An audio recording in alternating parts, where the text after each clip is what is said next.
इसका नाम है एसिडिटी, को हमने लाइफस्टाइल डिसऑर्डर ये नाम दिया है। एसिडिटी क्यों होती है? तो हमारी जो खराब लाइफस्टाइल रहती है उसी की वजह से होती है। और वही एक बहुत ज्वलंत यहाँ पे हर घर की समस्या ऐसे मैं बोलूंगी कि हर व्यक्ति को ये तकलीफ यहाँ पे देती है। तो ये किस क्यों होता है ये देखने वाले हैं, और इसके बाद में इसके ऊपर क्या सोल्यूशन है, किस तरह से हम अपनी एसिडिटी को भगा सकते हैं, ये भी आपके साथ में मैं यहाँ शेयर करने वाली हूँ। तो सबसे पहले हम देखेंगे कि एसिडिटी के लक्षण क्या होते हैं, है ना। तो सबसे पहला लक्षण यहाँ पे दिख रहा है कि हार्टबर्न यानी आपण म्हणतो की नाही जळजळ होते, मला छातीमध्ये जळजळ होते, ये जो लक्षण रहता है। तो ये लक्षण ये इस तरह का लक्षण है कि बहुत से लोगों को एक कॉमन सिम्टम है हमारा एसिडिटी का कि एक्सेसिव जब हमारे शरीर के अंदर स्टमक के अंदर अगर एसिड लीक हो जाता है इसोफेगस में, तो उसकी वजह से ये बर्निंग सेंसेशन हमें मिलता है। तो ये हमें कभी कभी थोड़ी देर रहता है और कभी कभी बहुत ज्यादा देर तक भी ये रह सकता है। तो ये सबसे इम्पोर्टेंट लक्षण है कि छाती मध्ये जळजळ होणे। फिर उसका सेकंड लक्षण आता है कि रिगर्जिटेशन, यानी जो कुछ भी हम खाते हैं तो वो ऊपर की तरफ आता है, जो अनडाइजेस्टेड फूड मटेरियल होता है। तो वैसे आपण म्हणतो ना की करपट ढेकर येतात किंवा आंबट ढेकर येतात, तो ये बहुत सारा रहता है कि वो जो एसिड बना हुआ है, एक्सेसिव एसिड है हमारी बॉडी के अंदर या स्टमक के अंदर, ऊपर की तरफ चले जाता है। फिर sour taste in the mouth, यानी कडवट आणि आंबट ढेकर येणे, आंबट टेस्ट तोंडामध्ये तैयार होणे, इस तरह के लक्षण भी आपको यहाँ पे मिलते हैं कि मुंह कड़वा कड़वा हो जाता है। तो ये कॉमन सिम्टम्स है जो हर व्यक्ति को यहाँ पे दिख सकते हैं। उसके बाद में आता है डिफिकल्टी इन स्वेलिंग, यानी कुछ भी अगर हमें निगलना है तो उसको निगलने में हमें तकलीफ होती है। क्यों होती है तकलीफ? क्योंकि it causes a delay in the movement of food through the food pipe and impairs digestion. हमारा डाइजेशन खराब हो जाने की वजह से हमें ये तकलीफें होती है कि हम जो कुछ भी निगलना चाहते हैं, तो देखिए आप लोग यहाँ बहुत से लोगों को होता है कि कुछ खाना अगर खाते हैं या कुछ भी खाते हैं तो उनको निगलने में तकलीफ रहती है, मुंह एकदम ड्राई रहता है, सूखा सूखा सा रहता है। तो ये क्यों होता है कि हाइपर एसिडिटी की वजह से, एक्सेसिव एसिड सिक्रेशन होने की वजह से। उसके बाद में सोर थ्रोट, यानी खट्टे डकार आना, है ना। तो ये हमें उस सोर थ्रोट की वजह से क्या होता है कि होर्सनेस ऑफ वॉइस, यानी हमारा जो आवाज है वो फट जाता है, ये भी एक एसिडिटी का लक्षण है। उसके बाद में है कि इनडाइजेशन, इनडाइजेशन यानी प्रॉपर डाइजेशन नहीं होता है, जो भी हम कुछ खाते पीते हैं वो उसका जो डाइजेशन है यानी उसका जो पाचन होना चाहिए वो प्रॉपर तरीके से नहीं होता है, और उसकी वजह से हमें डिस्कम्फर्ट होता है, यानी पेट में कैसे तो वैसे फुला फुला लगता है, या फिर हमें सोने में, उठने में, बैठने में भी तकलीफ होती है। इस तरह के भी लक्षण दिखते हैं। Burning sensation in the upper middle part of the stomach, यानी हमारा जो पेट है, नाभि है, उस नाभि के पार्ट में देखिए बहुत से लोगों को ऐसे जलन महसूस होती है, या अगर हम वहां पे उस पेट के ऊपर हाथ रखते हैं तो बाकी बॉडी का टेम्परेचर, उस पार्ट का टेम्परेचर, इसमें हमें डिफरेंस महसूस होता है कि वो स्टमक के ऊपर का जो टेम्परेचर होता है वो बहुत ज्यादा रहता है, यानी वो हम फील कर सकते हैं। ये भी एक लक्षण है हमारा इनडाइजेशन। और यहाँ पे सबसे पहला लक्षण मैंने आपके लिए बताया था कि heartburn is often confuse as a symptom of heart attack, यानी जिन लोगों को हार्ट अटैक्स आता है उन लोगों में भी ये हार्टबर्न ये लक्षण हमें दिखता है। तो हमने इसको डिस्टिंग्विश करना है या फिर डॉक्टर के पास में जाके हमने इसको चेक करना है, ये एसिडिटी है या हार्ट से रिलेटेड कोई सिम्टम है। लेकिन जनरली ये हार्टबर्न यानी क्या रहता है कि हमें एसिडिटी से रिलेटेड सिम्टम रहता है, लेकिन फिर भी प्रिकॉशनरी मेजर करके हमने डॉक्टर की यहाँ पे सलाह लेनी चाहिए। फिर हम यहाँ देखेंगे कि कॉजेस ऑफ एसिडिटी, ये इम्पोर्टेंट है कि किस चीज की वजह से हमें एसिडिटी होती है, क्या फैक्टर्स होते हैं जिसकी वजह से हमें एसिडिटी होती है। तो सबसे पहला फैक्टर यहाँ पे लिया गया है वो है फूड एंड डाइटरी फैक्टर्स, यानी हमारा खान पान का तरीका कैसा है, इसके ऊपर डिपेंड करता है कि हमें हमारा आहार से हमें एसिडिटी होने वाली है नहीं।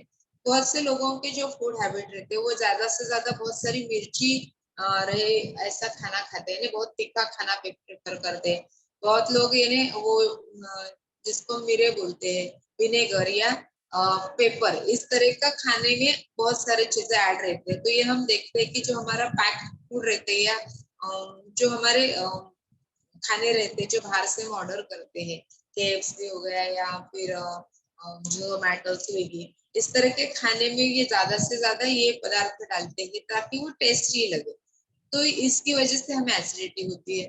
फिर deep fried and oily food, सभी को पता है कि जब हम बहुत सारे तेल में तले हुए, यानी जैसे हम समोसा कचौरी फॉर एग्जाम्पल में लेती हूँ, तो बहुत सी बड़ी कढ़ाई में बहुत सारे समोसे तलते हैं, फिर वही निकालते, फिर उसी तेल में दूसरा तला जाता है, तो ऐसे जो जिसको हम बोलते हैं कि सैचुरेटेड फैट्स बहुत ज्यादा हमारे बॉडी में जाते हैं, और कंटिन्यूस हम उसे बार बार खाते हैं, तो उसकी वजह से भी हमें एसिडिटी होती है। Excessive intake of caffeine in the form of T, coffee and chocolate, तो यहाँ पे चॉकलेट देखिए, भले ही ये स्वीट लगता है टेस्ट में, लेकिन बहुत ज्यादा चॉकलेट खाने की वजह से भी हमें एसिडिटी होती है। वैसे ही अगर ज्यादा चाय कॉफी का सेवन हम करते हैं तो उसमें से रहने वाला जो टैनिन है या कैफीन है, इससे भी हमें एसिडिटी होती है। High intake of table salt, यानी ऊपर से अगर हम अपने खाने में नमक ऐड करते हैं तो उससे भी एसिडिटी बढ़ती है। डाइट लो इन फाइबर, और जिनके खाने में फाइबर की कमी है उनको भी एसिडिटी होता है। ओवर ईटिंग और ईटिंग एट इरेगुलर इंटरवल्स, यानी बहुत से, फॉर एग्जांपल मैं यहाँ स्त्रियों का एग्जांपल लूंगी कि बहुत सारी स्त्रियां क्या करती है कि हम जब पूरा काम खत्म करेंगे फिर उसके बाद हम खाना खाएंगे, तो एक तो बहुत लेट या इरेगुलर कभी भी खाना खाते हैं, या फिर बार बार खाना खाते हैं, तो ये दोनों चीजें होती है हमें एसिडिटी करने के लिए। Unhealthy habits like lying down just after eating, यानी बहुत से लोग खाना खाए कि तुरंत वहीं पे लेट जाते हैं या उठ के पलंग पे लेट जाते हैं, तो इससे भी एसिडिटी होता है। Eating just before strenuous physical exercise, अगर अभी हम सुबह में उठने के बाद अभी हमें एक्सरसाइज करनी है, तो हमने उसके पहले खाना नहीं खाना है, क्योंकि जब हम खाना खाते हैं तो एक्सरसाइज करते समय क्या होता है कि हमारा ब्लड जो होता है वो हमारे एक्सट्रीमिटीज यानी हाथ पैर की तरफ जाता है, लेकिन आफ्टर खाना खाने के बाद हमारा जो ब्लड फ्लो है हमारे स्टमक की तरफ, हमारे पेट की तरफ होना चाहिए। तो जब भी हमें एक्सरसाइज करनी है तो उसके पहले हमने खाना नहीं खाना है। फिर उसके बाद आता है लाइफस्टाइल फैक्टर्स, फ्रीक्वेंट स्मोकिंग, जिनको बहुत ज्यादा स्मोकिंग की आदत रहती है, बार बार, जिसे हम चेन स्मोकर कहते हैं, तो उनको एसिडिटी होती ही होती है। Excessive intake of alcohol, soda और कार्बोनेटेड ड्रिंक्स, यानी यानी जो हम बाहर के ड्रिंक्स खरीदते हैं, एरिएटेड ड्रिंक्स होते हैं, या फिर अल्कोहल यानी दारू का सेवन हम करते हैं, तो इसकी वजह से भी एसिडिटी होता है। लैक ऑफ स्लीप, तो ये बहुत बड़ा फैक्टर है कि अगर हमारी नींद प्रॉपर नहीं हो रही है तो भी हमें एसिडिटी होता है। और lack of physical activity also, यानी अभी हम मॉर्निंग में उठने के बाद जो एक्सरसाइज करते हैं वो अगर हम नहीं कराते हैं, या बहुत से लोगों की सेडेंटरी लाइफस्टाइल रहती है या उनका जॉब वर्क ऐसे रहता है कि वो बैठे बैठे अपना सब काम करते हैं, तो वो भी एसिडिटी का एक बहुत बड़ा कॉज है। उसके बाद में कुछ मेडिकेशंस होते हैं जो हम लेने के बाद में भी हमें एसिडिटी होती है। तो excessive stress, anxiety and depression, ये कुछ फैक्टर्स है। हमें बहुत ज्यादा स्ट्रेस रहता है, एंजाइटी रहती है, यानी हम बहुत एंशियस रहते हैं, किसी चीज के प्रति ईगर रहते हैं, या फिर हम डिप्रेशन में रहते हैं, तो भी हमें एसिडिटी होती है। Stomach diseases like peptic ulcer, gastroesophageal reflux disease and stomach cancer, ये भी एसिडिटी का कारण हो सकते हैं, इनकी वजह से भी हमें एसिडिटी होती है। पेप्टिक अल्सर का मतलब होता है कि जो हमारा जो स्टमक होता है वहां पे फोड़ा हो जाता है, जिसे हम अल्सर कहते हैं, बार बार एसिडिटी की वजह से, उससे भी हमें तकलीफें रहती है। मेडिकेशन लाइक पेन किलर्स, यानी जो लोगों को पैर दर्द करते हैं, हाथ दुखते हैं, घुटने दुखते हैं ना, तो वो कंटिन्यूस अगर पेन किलर लेते हैं, यानी वो दर्द को कम करने वाली दवाइयां लेते हैं, तो उससे भी एसिडिटी होता है। एंटीबायोटिक्स अगर हम बार बार खाते हैं वो भी एसिडिटी का कारण है। कीमोथेरेपी, यानी जिन्हें कैंसर रहता है उन लोगों को कीमोथेरेपी दिया जाता है, तो वो भी इस तरह का ट्रीटमेंट रहता है कि आपके बॉडी में ऐसे मेडिसिन देते हैं तो कैंसर के सेल मर जाए, लेकिन उसकी वजह से क्या होता है कि बाकी भी अदर सेल्स जो रहते हैं वो मरते हैं, और वो भी एसिडिटी करते हैं। मेडिकेशंस एंड एंटी डिप्रेसेंट, इस तरह के अगर आप ट्रीटमेंट ले रहे हो या फिर इस तरह के फैक्टर्स आपके बॉडी में है, तो वो भी आपको एसिडिटी का बहुत बड़ा कारण होता है। रिस्क फैक्टर्स ऑफ एसिडिटी, अगर हमने एसिडिटी को कंट्रोल नहीं किया तो हमें क्या क्या हो सकता है, कौन सी कंडीशन आ सकती है। तो medical condition such as asthma, diabetes, celiac diseases and connective tissue disorders like scleroderma, यानी हम यहाँ कॉमनली देखते हैं कि बहुत से लोगों को अस्थमेटिक प्रॉब्लम रहता है या डायबिटीज अभी तो घर घर में, तो इन लोगों को ज्यादा एसिडिटी होती है। क्योंकि क्यों होता है, क्योंकि ये कंटिन्यूस मेडिकेशन करते हैं, कंटिन्यूस टैबलेट लेते हैं, फिर इसकी वजह से हमें हाइटस हर्निया भी होने के चांसेस रहते हैं, यानी जो हमारा इंटेस्टाइन है वो हमारे ग्रॉइन रीजन से निकलकर नीचे खिसक जाता है, उसे हम हाइटस हर्निया बोलते हैं। डिलेड स्टमक एम्प्टी, यानी हमारा जो आमाशय है वो खाली नहीं होता है प्रॉपर से, यानी पूरा खाना जीर्ण होना चाहिए, ऐसे मैं बोलूंगी कि पूरा खाना पचना चाहिए। ये नहीं पचने की वजह से, ये भी पाचन नहीं होता है एसिडिटी की वजह से, क्योंकि हम क्या करते हैं, ओवर ईटिंग करते हैं, बार बार खाते हैं और पहला खाना पूरा पाचन नहीं होता, फिर से उसके अंदर दूसरा खाना डाल देते हैं, तो वो एसिडिटी और बढ़ाता है। प्रेगनेंसी जब रहती है उस समय भी हमें एसिडिटी होती है, तो इस प्रेगनेंसी में जो होने वाली जो एसिडिटी उसको भी हमें कंट्रोल करना चाहिए। Women who are nearing menopause, यानी यह देखिए यहाँ पे जो मेनोपॉज एज की वुमेन्स होती है, यानी आफ्टर 40 है, अभी तो 35 एज से मेनोपॉज सिम्टम्स चालू हो जाते हैं, तो प्री मेनोपॉजल स्टेज में जो भी वुमेन होती है उनको भी हाइपर एसिडिटी रहती है। हार्मोन रिप्लेसमेंट थेरेपी, यानी जिनको पीरियड्स बराबर नहीं आते हैं, ऐसे लोगों को भी एसिडिटी होती है, क्योंकि हम जो हार्मोनल ट्रीटमेंट रहता है, वो टैबलेट्स जो रहती है एस्ट्रोजन प्रोजेस्टेरोन वो हम लेते हैं, तो वो भी एसिडिटी का कारण है। तो ये इसे हमें कैसे डायग्नोस करना चाहिए, वैसे तो हमने सिम्टम्स जो बताए उससे भी डायग्नोस होता है, लेकिन कुछ एडवांस टेक्निक से उससे भी हम डायग्नोसिस कैसे कर सकते हैं।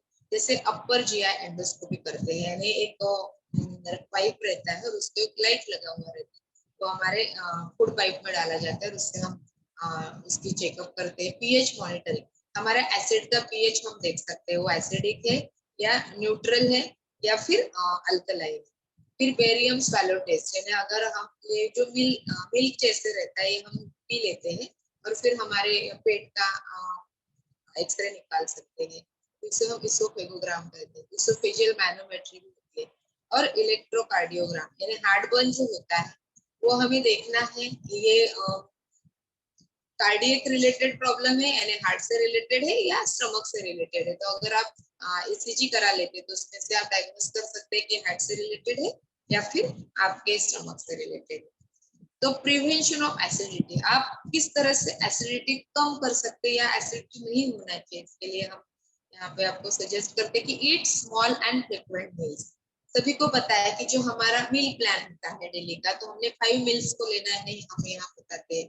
जैसे मॉर्निंग का शेक, फिर हमारा 11 बजे एक शॉर्ट स्नैकिंग रहता है, फिर हमारे 12:30-1 बजे हम हमारा लंच लेते हैं, फिर से 4 बजे हम शॉर्ट स्नैकिंग लेते हैं और फिर इवनिंग में हमारा शेक लेते हैं। तो eat small and frequent meals, तो 5 बार हमने हमारे खाने को एडजस्ट करना है। ईट लो कार्ब डाइट, ये भी बहुत इंपॉर्टेंट है कि हमने जो डाइट लेते हैं वो कम मात्रा में उसमें कार्बोहाइड्रेट्स रहने चाहिए। च्यू योर फूड प्रॉपरली, यानी आप जब खाना खाते हैं तो उसको खाने को पानी की तरह पीना है, यानी खाने को इतना चबाना है कि वो पानी की तरह आप निगल सके। तो इतना प्रॉपर, म्हणजे जसं माहितीये लहानपणी आपल्याला म्हणायचे की 32 वेळा चावून खा ना, avoid eating late at night, बहुत लेट खाना नहीं खाना चाहिए। सभी लोगों को पता है कि सूर्यास्त होने से 1 घंटे तक ही हमने खाना खाना चाहिए, उसके बाद में नहीं खाना चाहिए, क्योंकि वो प्रॉपर डाइजेशन नहीं होता है, क्योंकि हम खाते हैं और तुरंत सो जाते हैं। Limit consumption of spicy and deep fried food, यानी स्पाइसी जो भी तीखा मसालेदार खाना है या फिर तला हुआ खाना है उसको कम मात्रा में आप खाइए। मैं तो बोलूंगी कि आप उसको अवॉइड कर सकते तो करिए, लेकिन अगर खाते तो बहुत कम मात्रा में और कभी कभी खाना है। Limit caffeine and carbonated beverage intake, यानी जो कैफीन युक्त पदार्थ होते हैं उसको कम मात्रा में लीजिए, और जो भी सॉफ्ट ड्रिंक्स होते हैं उसमें भी बहुत ज्यादा कैफीन रहता है, क्योंकि वो लेने के बाद हमें बूस्ट हुआ ऐसे लगता है, तो उसको भी हमने नहीं लेना चाहिए। Limit your alcohol intake, alcohol भी अगर किसी को लेना है तो बहुत कम मात्रा में लेना चाहिए, कभी कभी लेना चाहिए। और स्मोकिंग को पूरी तरह से क्विट करना है, यानी छोड़ देना चाहिए। Avoid strenuous physical activity right after eating, यानी खाने के तुरंत बाद हमने किसी भी प्रकार का फिजिकल वर्कआउट नहीं करना है। Raise the hand of the bed, sorry head of the bed, यानी आपका जो हेड पोजीशन रहता है वो थोड़ा सा ऊंचा रखना है। जिनको भी बहुत ज्यादा एसिडिटी के प्रॉब्लम्स है तो हेड ऊपर के साइड में रहना चाहिए, और जैसे हम बैठे रहते हैं जिस पोजीशन में, तो उस तरह से आप रख सकते हैं। ट्राई टू लूज वेट, और जिनको बहुत ज्यादा वेट होता है उन्हें भी एसिडिटी रहती है, तो उन्होंने वेट लूज करना चाहिए, फैट लूज करना चाहिए।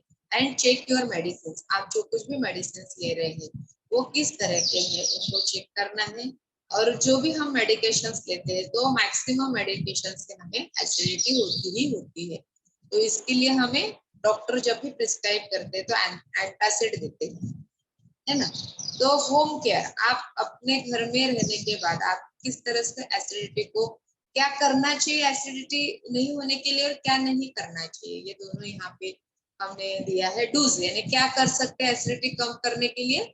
ईट फूड्स रिच इन फाइबर, यानी जिसमें ज्यादा से ज्यादा फाइबर है ऐसा खाना हमने रोज खाना चाहिए जो हमारे डाइजेस्टिव ट्रैक को अच्छा कर सके। Have small frequent meals throughout the day to avoid excessive acid secretion, यानी स्मॉल एंड फ्रीक्वेंट मील्स यानी छोटे छोटे मील्स को हमने लेना चाहिए आज जो दिन भर में, लेकिन बहुत ज्यादा कैलोरीज के मील्स हमने नहीं खाने चाहिए।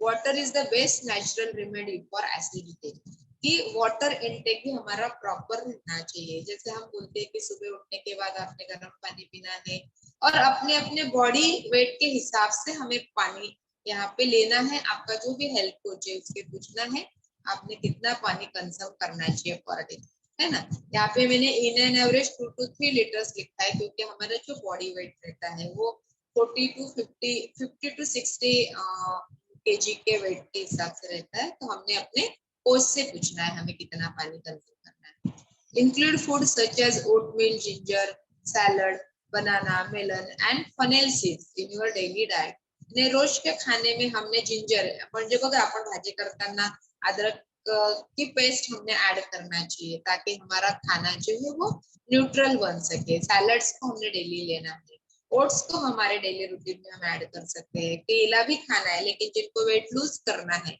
उन्होंने केला नहीं खाना है या कम से कम एक खाद ही खाना है। मेलन यानी जो भी खरबूज तरबूज होता है उसको भी हम ले सकते हैं। फेनेल सीड्स यानी जो हमारा जवस रहता है उसको हमें लेना चाहिए डेली खाने में। हर्ब्स सच एज कार्डामम यानी इलायची हमारे खाने में हम ऐड कर सकते हैं। मिंट यानी पुदीना ऐड कर सकते हैं। यानी खाना खाने के बाद जब हम मुख शुद्धि के लिए हमने इलायची को खाना है जो हमारे एसिडिटी को कंट्रोल करता है। डोंट्स यानी आपने क्या नहीं करना चाहिए। Avoid excessive intake of oily and spicy food, जो तला हुआ खाना होता है, जो मसालेदार खाना होता है उसको हमने अवॉइड करना चाहिए। Avoid excessive intake of caffeinated drinks यानी जो भी कैफीन युक्त पदार्थ होते हैं जैसे कि चाय कॉफी को हमें अवॉइड करना चाहिए। Say no to alcohol and carbonated beverage यानी हमने अल्कोहल को तो नहीं ही लेना चाहिए, और जो भी जो सॉफ्ट ड्रिंक्स रहते हैं जैसे पेप्सी कोला में एग्जांपल बताया कि इनको भी हमने अवॉइड करना चाहिए। Do not over eat, excessive खाना हमने नहीं खाना चाहिए। इतना ही खाना चाहिए कि हमने आमाशय के अगर 3 पार्ट करते हैं तो 2 पार्ट तक खाना खाना है, 3 नहीं 4 पार्ट करने हैं, तो 2 भाग अगर भर जाते उतना ही खाना खाना है।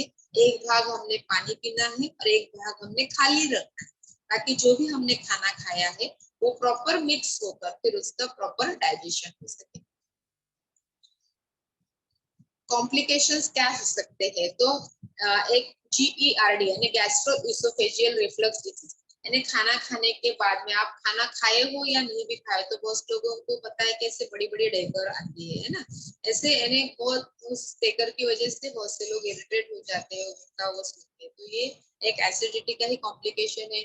इरोसिव इसोफेजाइटिस यानी बार बार अगर आपको एसिडिटी रहती है तो आपका जो इसोफेजियल है अन्न नलिका है वहां पे इरोजन्स हो जाते हैं, वहां पे स्क्रैचेस हो जाते हैं। फिर आपके अल्सर्स यानी आपका जो स्टमक है उसमें भी अल्सर हो सकता है, और उसी के साथ साथ आपका जो ग्रहणी रहती है उसमें भी अल्सर्स होने के यानी फोड़ा, अल्सर्स का मतलब है वहां पे फोड़े हो सकते हैं। बैरेट्स इसोफेजाइस हो सकता है, आपको इसोफेजियल स्ट्रक्चर हो सकता है, जो अन्न नलिका है वो छोटी हो सकती है, उसका जो लुमेन है वो भी कम हो सकता है। तो ये कॉम्प्लिकेशन है। तो इन्हें अल्टरनेटिव थेरेपीज ऑफ एसिडिटी यानी हम होम रेमेडीज यूज करके कैसे एसिडिटी को कंट्रोल कर सकते हैं। तो यहाँ पे सबसे पहले हमें होली बेसिल यानी तुलसी के पत्ते जो है वो हम रोज खा सकते हैं, 4 से 5 पत्ते उसको हमने चबा चबा के खाना चाहिए। तो हमारा जो एसिडिटी है बर्निंग सेंसेशन वो कम करने में हमें मदद करता है।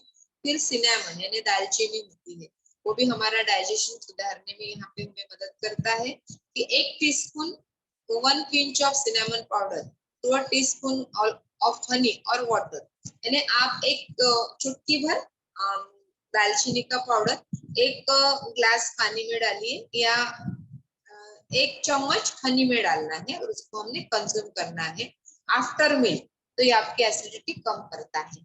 फिर आता है क्यूमिन सीड्स यानी जीरा, सभी को पता है कि ये नेचुरल एंटी एसिडिक कंटेंट है and natural anti acidic agent है, और इसको हम अगर डेली जैसे हम जो भी खाते हैं खाना उसमें भी हम ऐड करते हैं, हमारी जो भी फोड़नी जिससे हम बोलते हैं ना उसमें डालते हैं जीरा, तो ये डाइजेस्टिव एजेंट है, यानी डाइजेशन हमारा अच्छा करता है and relieving acidity cause due to indigestion and flatulence, यानी आपके इनडाइजेशन होने की वजह से ये कम करने में आपको जीरा मदद करता है, और जो गैस हमारे पेट में हो रही है बार बार उसको भी कम करने में मदद करते हैं। तो आप कैसे ले सकते हैं, 1/4 या आधा चम्मच जो भी जीरा के सीड होते हैं वो 1 कप पानी में डालना है और उसको बॉईल करना है, यानी उसका डार्क कलर आने तक के पानी का, और फिर उसको छान के आप उसको ले सकते हैं, दिन भर में थोड़ा थोड़ा करके आप कंज्यूम कर सकते हैं। फिर कोल्ड मिल्क यानी दूध को भी हम यहाँ ले सकते हैं, क्योंकि एक्सेसिव दूध अगर आप लेंगे तो भी वो हमें हानिकारक है, और दूध भी हमने कैसे लेना है, तो कोल्ड मिल्क लेना है, ना कि वार्म मिल्क, यानी गर्म करके आपको नहीं लेना चाहिए। अगर आपको एसिडिटी हुई है तो आप ठंडा दूध ले सकते हो, गावरान गाय का दूध, यहाँ मैं आपके साथ में बताऊंगी कि वो आप अच्छी क्वालिटी का दूध ले सकते हो, और इस दूध में कैल्शियम भी रहता है, और उसके साथ में जो मिनरल रहता है वो मिनरल कैल्शियम नाम का जो मिनरल है वो एसिडिटी को कंट्रोल करने में, आपके बॉडी को अच्छा करने में इमीडिएट रिलीफ आपको मिलता है अगर जिनको बहुत सारा एसिडिटी होता है तो। लेकिन दूध में ऐड नहीं करना है, ना हनी डालना है, ना शुगर डालना है, ना टर्मरिक डालना है, प्लेन दूध को आपको कंज्यूम करना है। फिर बटर मिल्क यानी छाछ, हम सभी को बताते हैं कि आपके खाने के बाद में आपने या ड्यूरिंग खाना मील हमने छाछ को सिप बाय सिप लेना चाहिए। तो ये छाछ में रहने वाले जो बैक्टीरियाज रहते हैं, जो गुड बैक्टीरिया रहते हैं, वो हमें हमारी जो एसिडिटी है वो तो कंट्रोल करते हैं, लेकिन हमारा डाइजेस्टिव का अच्छा करने में यहाँ पे मदद करते हैं। और इसमें आप 1 pinch black pepper powder add कर सकते हैं, और कोरिएंडर लीव्स यानी धनिया भी ऐड करके ले सकते हैं। फिर आता है कैरम सीड्स यानी अजवाइन, ये अजवाइन जो होता है ये थाइमोल नाम का कंटेंट इसके अंदर रहता है, और ये हमारे गैस्ट्रिक जूस को अच्छे से सिक्रेट करने में मदद करता है। तो हम खाने के बाद में ये अजवाइन खाते हैं तो हमें गैस बनने नहीं देता है हमारे पेट में, और हमारे इंडाइजेशन को कंट्रोल करता है।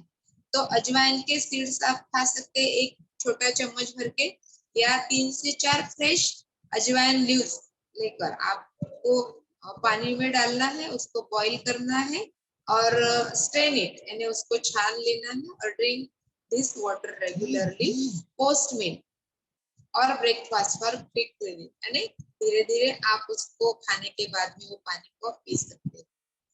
तो ये घरगुती उपाय है जो हम कर सकते हैं, और कुछ ऐसे आसन होते हैं जो हमें एसिडिटी कम करने में यहाँ मदद करते हैं, जैसे पवन मुक्तासन है ना, वो हमारा जो स्टमक रहता है उसके ऊपर प्रॉपर प्रेशर क्रिएट करता है और एसिडिटी को कम करता है।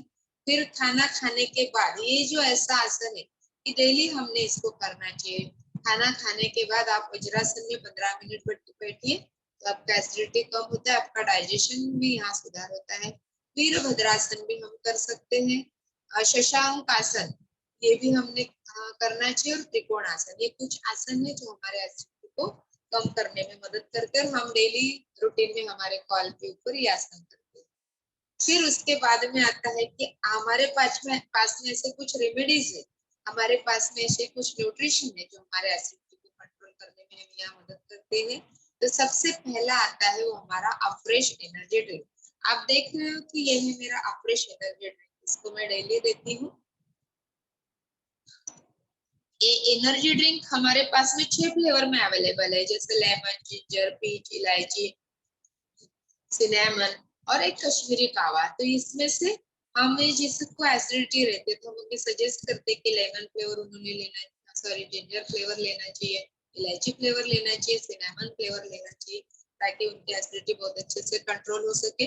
और इसमें ऑरेंज पिको एक्सट्रैक्ट नाम का एक घटक रहता है जो हमारे एसिडिटी को कंट्रोल करने में काम करता है। ग्रीन टी एक्सट्रैक्ट भी रहता है और नेचुरल कैफीन पाउडर रहता है। मैंने यहाँ पे आपको बताया कि कैफीन हमें अवॉइड करना चाहिए, लेकिन मिनिमम क्वांटिटी में इसमें कैफीन होता है जो हमारे बॉडी को एनर्जी देता है।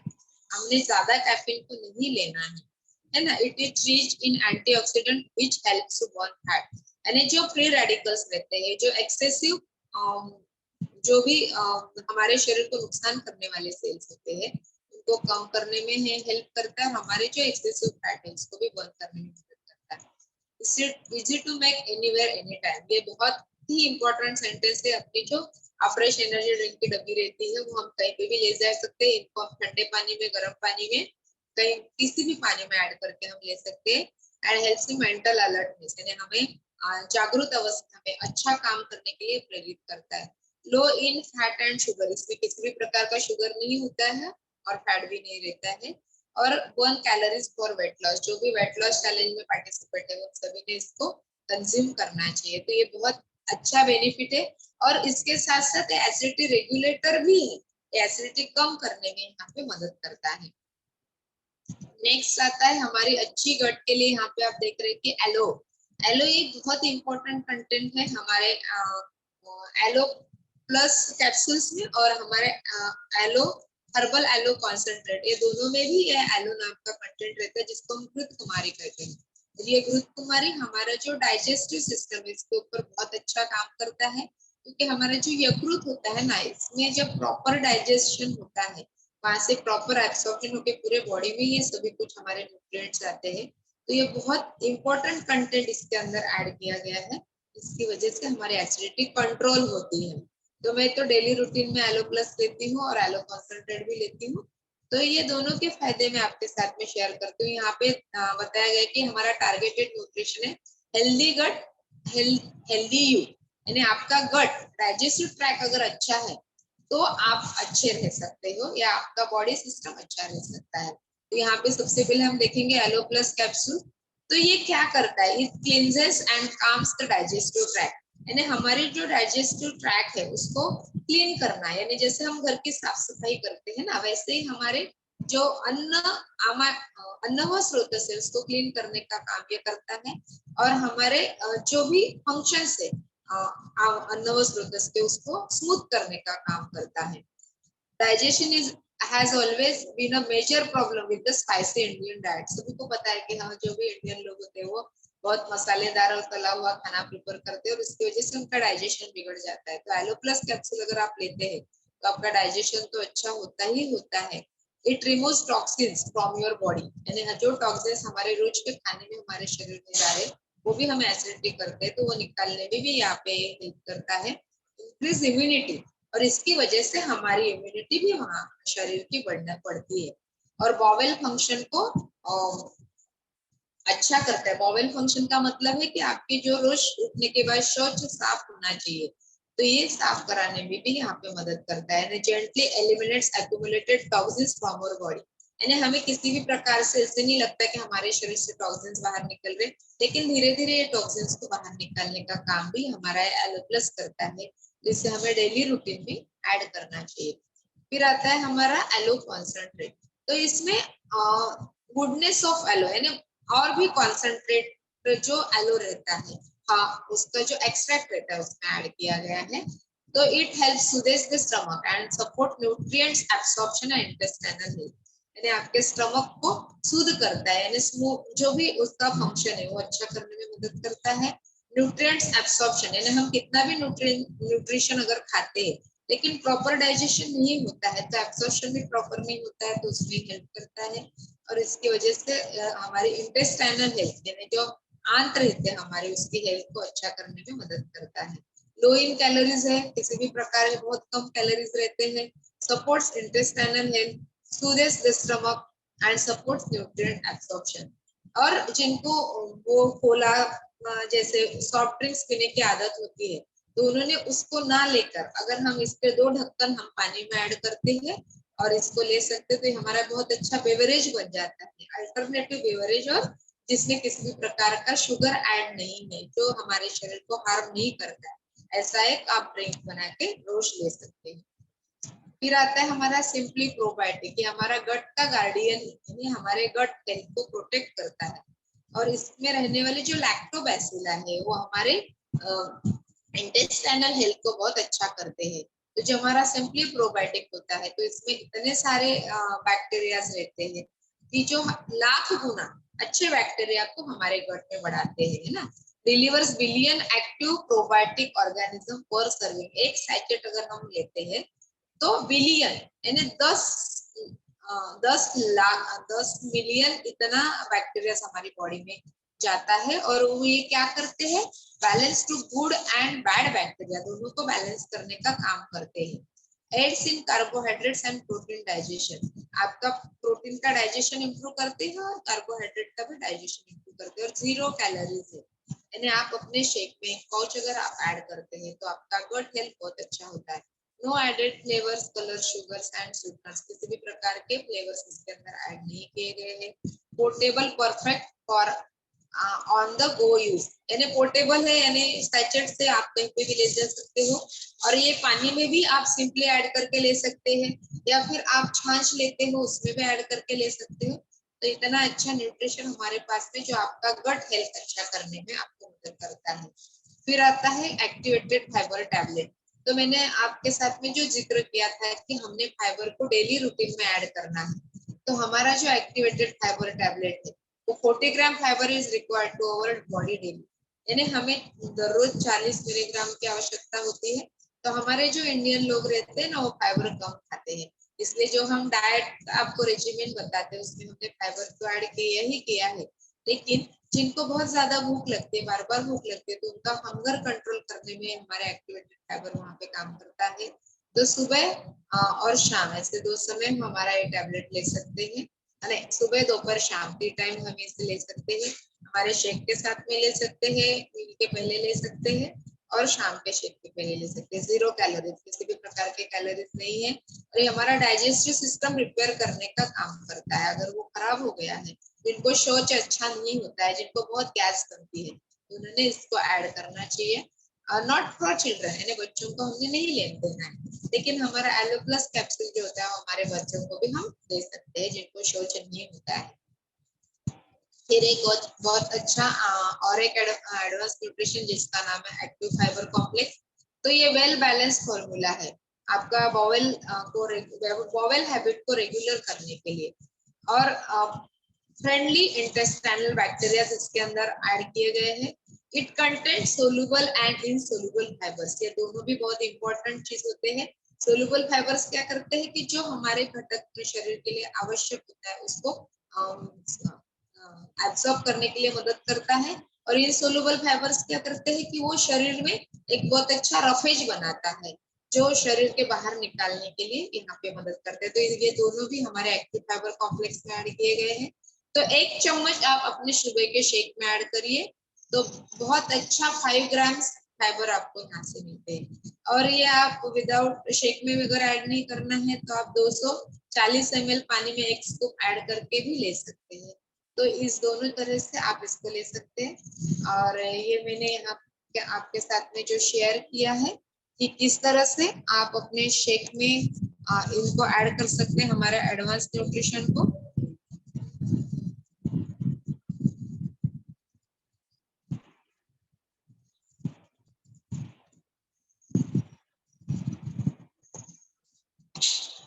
तो यहाँ पे मैंने आपके साथ में शेयर किया है कि आप अपना डाइजेस्टिव ट्रैक्ट किस तरह से अच्छा कर सकते हैं, और जिनको किसी भी प्रकार की तकलीफ है, एसिडिटी तो है ही है, लेकिन जिनको बॉवेल हैबिट अच्छी नहीं है, यानी जो जिनको सुबह उठने के बाद मोशन नहीं होती है, उन्होंने भी अपने ये जो एडवांस न्यूट्रिशन है, हम लोग डेली अपना ये जो है ये तो लेते ही लेते हैं, हमारा एसिडिटी रेगुलर है, रेगुलेटर ड्रिंक है ये, जिसको हर व्यक्ति ने कंज्यूम करना चाहिए।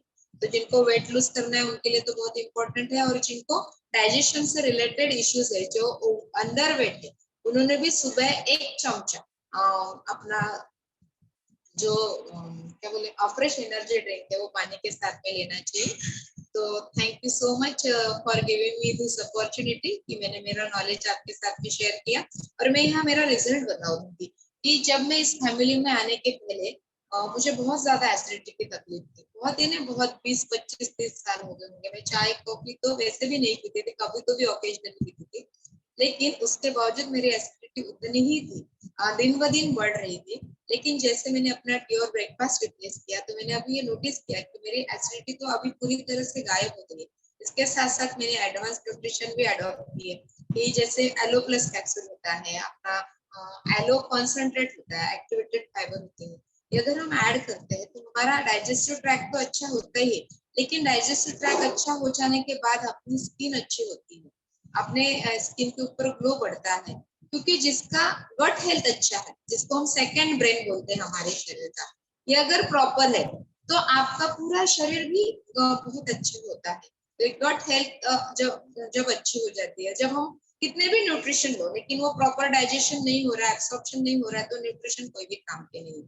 तो डाइजेस्टिव ट्रैक आपका अच्छा रहना चाहिए। और यहाँ पे जो मैंने सिंपली प्रोबायोटिक के बारे में आपको बताया कि वो सिंपली प्रोबायोटिक हमने क्यों लेना चाहिए, क्योंकि जो गट फ्रेंडली बैक्टीरिया हम बोलते हैं, इंटेस्टाइन में इससे बहुत सारे बैक्टीरिया रहते हैं कि जो गुड और बैड बैक्टीरिया रहते हैं। लेकिन जो हमारा खान पान का स्टाइल है, तो हमारे गुड बैक्टीरिया कम हो जाते हैं और हमारे बैड बैक्टीरिया बढ़ते हैं, और उसकी वजह से हमें तकलीफ होती है। तो गुड बैक्टीरिया को बढ़ाने के लिए हम इसे ऐड कर सकते हैं। और हमारे जिनको बहुत अच्छे से वेट लूज करना है, जिनको बार बार खाना भूख लगती है, उन्होंने अपना एक्टिवेटेड फाइबर टैबलेट ऐड कर सकते हैं, और एक्टिव फाइबर कॉम्प्लेक्स भी ले सकते हैं। Thank you so much to my coach कि जिन्होंने मुझे यहाँ पे लाया है, और उनकी वजह से मुझे इतना अच्छा न्यूट्रिशन के बारे में नॉलेज मिला है और न्यूट्रिशन के बारे में जानने का मौका मिला है। तो मैं मेरे कोच डॉक्टर विनय मैम, डॉक्टर सुधीर सर, दोनों को थैंक्स कहना चाहूंगी।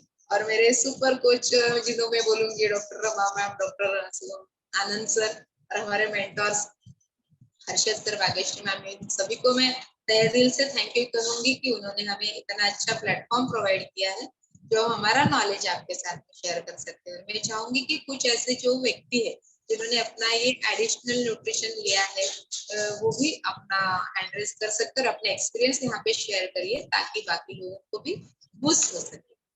Yes, thank you ma'am, thank you. Thank you. Thank you ma'am. तुम्ही खूप छान जे सिंपल आणि सोप्या भाषेमध्ये आज आम्हाला ऍसिडिटी हा प्रकार काय असतो हे समजून सांगितलेलं आहे. आणि मॅडम मला असं सांगायचं की आजकाल ऍसिडिटी म्हणजे कसं प्रत्येक घरात झालेलं आहे. छोट्या मुलांना पण काय झालं, ऍसिडिटी वाढली. मोठ्यांचं ऐकून ते पण बोलतात की माझी पण ऍसिडिटी वाढली. आणि आजकाल खाण्याचे पण हे टायमिंग नाही आहे, फास्ट फूड खाण्याचं जास्त प्रमाण आहे. आपल्याला पण मम्मींना पण वेळ नसतो, तर दिलं काहीतरी घे बाबा खा, आणि असं ती पण मोकळी मुलं पण एन्जॉय करतात असं. पण नंतर त्याचा खूप त्रास होतो. पहिले व्हायचं की आपण ऐकायचं की फार कमी लोकांना असं, पण आजकाल घराघरात ऐकू येतं की ऍसिडिटी वाढली, ऍसिडिटी वाढली. तर खूप सुंदर प्रमाणे तुम्ही सांगितलं, आणि घरचे पण उपाय भरपूर सांगितले. तुळशीचे पानं खा, दालचिनी, जिरे, हे आपल्या ह्याच्यात तर रोज असतं, समावेश असतो. पण त्याबद्दल जर आपण आपलं जर सप्लिमेंट घेतले तर अजूनच फायदा येऊ शकतो. कारण हा तुमचा रिझल्ट, स्वतःचा रिझल्ट आहे. तुम्ही डॉक्टर आहात. तुम्ही असं म्हणजे तुम्ही तुमच्यासाठी वेळ देऊ शकत नाही वगैरे सगळं तुम्ही नेहमीच बोलता. पण आपण आपली लाईफस्टाईल चेंज केली तर सगळं होऊ शकते. आणि कोरमवर आल्यानंतर आपला रिझल्ट पण छान येतो, हे तुम्ही सांगितलेलं आहे. आणि मला वाटतं की सगळ्यांनीच आपल्याला जे आलेले अनुभव त्यांनी शेअर करावे.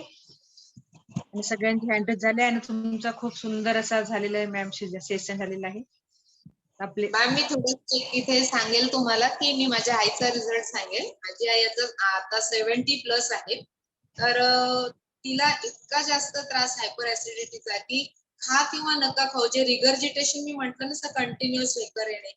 आणि मी डॉक्टर असल्याने काय झालं की मी माझे आयुर्वेदिक औषधं दिले, ऍलोपॅथी पण मेडिसिन दिले. म्हणजे जे लोक कंटिन्युअस अँटासिड घेतात, जसं रॅन्टॅक आहे, पॅन्टॉप आहे, या तऱ्हेचे जे मेडिकेशन आपण घेतो ऍसिडिटी कंट्रोल करायला, त्यांनी काय होतं की तुमचा डायजेस्टिव ट्रॅक जो आहे ना, तो कोरडा होतो, यानी वहां से जो हाइड्रेशन है वो कम हो जाता है, और उसकी वजह से फिर आपको इतनी तकलीफ होती है कि जो हम बोलेंगे की मोशन नहीं होना, यानी संडास साफ न होण्याचं जे लक्षण असतं ते इतक्या जास्त प्रमाणात वाढतं. कारण काय होतं की हे वॉटर इनटेक पण आपला प्रॉपर नसतो. तर हे तर माझ्यासाठी पण हा मला भयंकर त्रास होता. पण मी ह्या फॅमिलीत आल्यानंतर, म्हणजे या फॅमिलीत यायच्या आधी ऍसिडिटी कंट्रोल करायला मला मेडिकेशन घ्यावंच लागायचं, म्हणजे कंटिन्युअस माझ्या पर्समध्ये टॅबलेट असल्याच पाहिजे.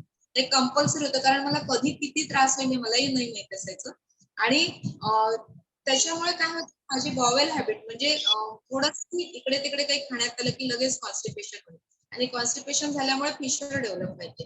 आणि फिशर डेव्हलप झाल्यानंतर जो त्रास होतो तो ज्याला होतो डेव्हलप तोच सांगू शकतो इथे, की आणि कंटिन्यू मग सेट्स बाथ घेणे, मेडिसिन घेणे, ट्यूब लावणे, इतके उपाय केले, पण मागच्या 1.5 वर्षापासून माझं 100% गेलेलं आणि मला कुठल्याही मेडिसिनची आता गरज पडत नाही. पर्स साफ करताना जेव्हा मला मेडिसिन सापडले तर मी अक्षरशः काढून फेकून दिले. आणि माझ्या आईला ते इतका सुंदर रिझल्ट आहे की तिला खूप वर्षाचा जो ऍसिडिटीचा त्रास होता, तर तिने आपलं अफ्रेश आणि ॲलो प्लस ह्या 2 गोष्टी ती डेली घेते, तर तो त्रास बऱ्याच प्रमाणात कमी झाला. मोशन साफ व्हायला लागले, नुसते गॅसेस व्हायचे ते सुद्धा कमी झालेत. आणि अजून एक बेनिफिट सांगेल की तिला जॉईंट पेन होते, जॉईंट पेन सुद्धा तिचं कमी झालेलं आहे. म्हणजे नुसतं ऍसिडिटीच कंट्रोल झाली नाही तर तुमचं पेन होतं ते सुद्धा कमी झालं.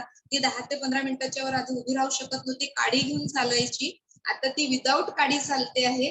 आणि 2-2 तास ती छान व्यायाम करते, 3-4 किलोमीटर फिरून येते. एक खूप बेस्ट रिझल्ट मी म्हणेल माझ्यासाठी इथे आलेला आहे.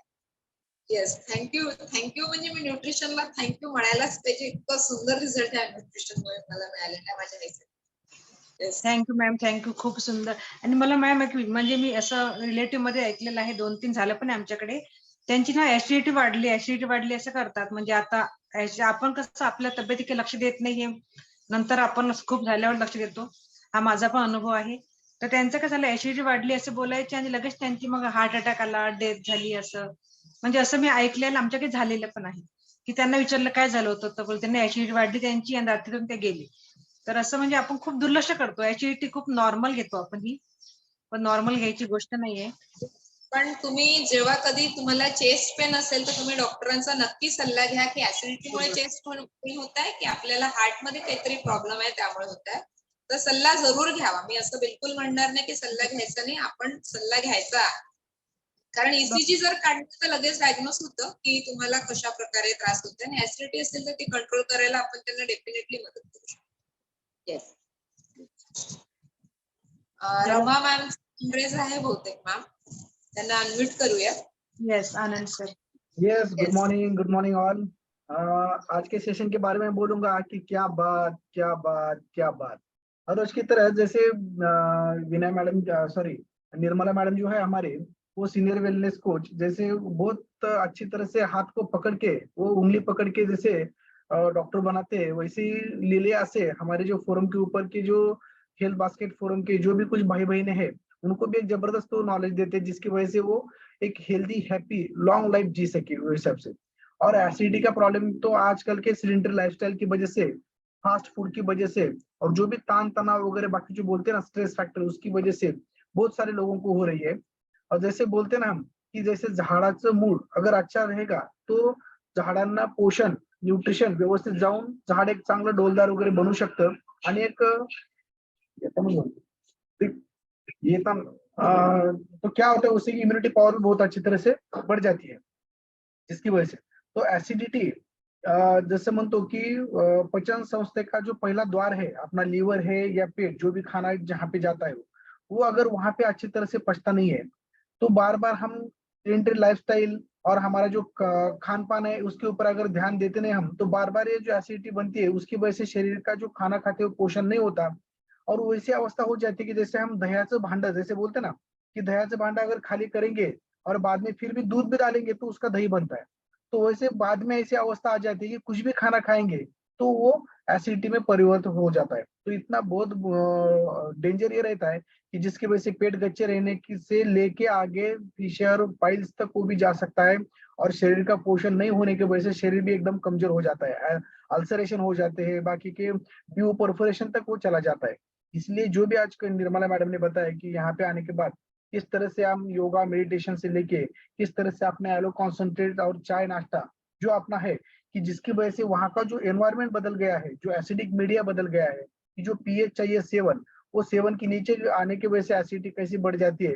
और ये एसिडिटी खाली अपने आमाशय स्टमक में ही नहीं रहती, तो वही जो आमाशय बोलता है जो सेल रहता है, हर एक सेलुलर लेवल तक वो एसिडिटी पहुंच जाती है, जिसकी वजह से सेल से जो टिश्यू ऑर्गन बनते हैं वो भी खोखले हो जाते हैं, उसकी इम्यूनिटी पावर कम हो जाती है और अलग अलग डिसीज को हम प्रोन होना शुरू हो जाते हैं। जब हम यहाँ की एसिडिटी कम होती है तो सेलुलर लेवल की भी एसिडिटी कम हो जाती है और शरीर एकदम फिट एंड फाइन बन जाता है। Yes, thank you. Yes, good morning all, myself doctor Ramanand More. और बहुत ही अच्छा और बहुत ही इसेंशियल टॉपिक लिया है आज डॉक्टर निर्मला मैम ने। एसिडिटी ये हर घर की कहानी है, ऐसे मैं बोलना चाहूंगी। तो मैं मेरा यहाँ पे रिजल्ट एक शॉर्ट में शेयर करना चाहूंगी। तो जो मतलब हमारा 30 बेड का हॉस्पिटल है और डिलीवरी के पेशेंट मुझे मैनेज करने पड़ते हैं, तो रात में ही ज्यादा डिलीवरीज होती है, तो रात भर जगना, फिर टाइम पे खाना नहीं, टाइम पे सोना नहीं, इसकी वजह से जो मुझे एसिडिटी हो रही थी, तो सुबह अगर मैं जग के उठूं तो मुझे पूरा ऐसे घूमता हुआ घर दिखता था। और अगर मैं कुछ स्पाइसी चीज खा लूं, जैसे कि अभी डॉक्टर निर्मला मैम ने बहुत अच्छे तरीके से बताया कि स्पाइसी चीजें हमें अगर एसिडिटी अवॉइड करनी है तो कम करनी है। अगर थोड़ा सा भी लिया जाए, मतलब जिस दिन त्योहार रहता था तो मुझे पूरे ऐसे क्या बोलते हैं उसको, रिगर्जिटेशन आते थे, मतलब पूरा ऐसा यहाँ तक पीत आता था, मुंह तक। तो बहुत बेकार हाल हो चुकी थी और एसिडिटी की वजह से मुझे भी कभी कॉन्स्टिपेशन, कभी लूज मोशन, फिशर की शिकायत, फिर जब मेंसेस पहले आते तो उस टाइम पे भी डाइजेशन का इश्यू हो रहा था। लेकिन जब से मैंने अपना ये चाय और नाश्ता शुरू किया है, तो हम दोनों सर और मैं एलो कॉन्सेंट्रेट, एलो प्लस, आप यहाँ पे देख सकते हैं कि किस तरीके की हमने सप्लीमेंट रखी है, तो वो भी लेते हैं। साथ ही साथ में प्रोबायोटिक जो है हम हमारे शेक में ऐड करते हैं, एक्टिवेटेड फाइबर का भी हम स्पून उसमें ऐड करते हैं। तो रोज की रोज पेट साफ होना और डाइजेशन इंप्रूव हमारा हो गया है। और जो कभी कभी तो मुझे ऐसे लगता था, बार बार गैस्ट्राइटिस बैठता था, मतलब पीठ होके जो यहाँ पे दुखता है, तो वैसे मुझे दर्द करता था और मुझे लगता था कि कभी गैस्ट्रिक अल्सर में वो ना परिवर्तित हो जाए, मतलब पेट के जो जठर रहता है अपना, उसके अंदर जो अल्सर रहता है उसमें। लेकिन अभी मेरा ये चाय और नाश्ता जो है उससे ये प्रॉब्लम सॉल्व हो गया है। और एक चीज मैं बोलना चाहूंगी कि अपना ये जो 21 डेज वेट लॉस किया, thank you Nirmala ma'am for such a wonderful information. और मैम ने होम रेमेडीज भी बताई है, उसके साथ ही साथ में एक मिथ मैम ने पूरी तरीके से सबकी निकाल दी है। अगर पेशेंट को हम बोले डाइजेस्टिव इश्यू है और बोले कि छाछ लेना है, तो पेशेंट बोलता है कि नहीं मैम, छाछ से एसिडिटी होती है। तो मैम ने आज बताया है कि छाछ लेना। यस, तो ये जो 21 डेज वेट लॉस मैराथन है, इसकी एंट्रीज कल तक खुली रखी है। और यस, तो सबने पार्टिसिपेट करना है और खुद का ट्रांसफॉर्मेशन करना है मैम। और एक फ्लायर था, क्या आप बता सकते हो? यस, जब तक मैं ये टाइम सुचिता मैम, मैं बता देती हूँ लगा तो। यस, जब तक मैं टाइम लेता हूँ कि आप बोलेंगे कि एसिडिटी है तो हम एसिलॉक खाएंगे, पेंटोप्रोजोल खाएंगे, ओमेज खाएंगे, ओमेडी खाएंगे।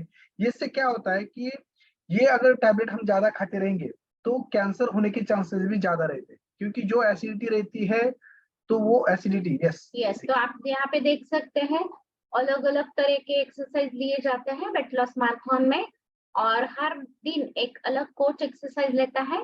और अगर कोई नहीं रहा तो अपने सुचिता मैम भी वेट लॉस मैराथन के लिए एक्सरसाइज लेते हैं। तो वो मतलब डिफरेंट डिफरेंट एक्सरसाइज लेने वाले हैं, अलग किस्म के, जो मॉर्निंग सेशन में नहीं लिए जाते हैं।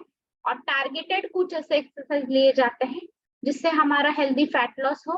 तो डेफिनेटली सब लोगों ने वेट लॉस मैराथन में पार्टिसिपेट करना है। Yes, yes, thank you Nirmala ma'am for such a wonderful इसमें तो सभी नारी शक्ति दिख रही है।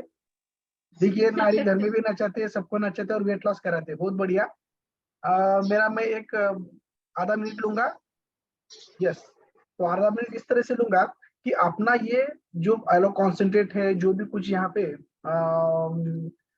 बताया गया है कि एक्टिवेटेड फाइबर से लेके जो भी अपना चाय नाश्ता वगैरह, बाकी ये क्यों इंपॉर्टेंट है कि जब हम टैबलेट लेते हैं एलोपैथी के, तो क्या होता है कि जो एसिडिटी पूरे शरीर में सेलुलर लेवल तक, मैंने बोला है कि वो होता है, तो पेट में यहाँ पे आ जाता है समझो। तो एसिडिटी से जब टैबलेट लेते हैं हम, तो वो कुछ ना कुछ वो पंप ब्लॉक या बाकी सब करते हैं, तो क्या होता है कि एसिडिटी पूरे शरीर में वैसी रह जाती है, खून में, ब्लड में, बाकी से। तो वो बाहर गिरनी चाहिए, वो नहीं गिरती, वो दबा के रहती है। दबा के रहने की वजह से क्या होता है कि वही एसिड जब शरीर में घूमता रहता है, बाहर नहीं गिरता, वोमिटिंग की वजह से, लूज मोशन की वजह से वहां से जो निकलना चाहिए वो निकलता नहीं है। तो शरीर में जब घूमता रहता है तो एसिड क्या करता है कि पचाना हो जानता है, डाइजेस्ट करना।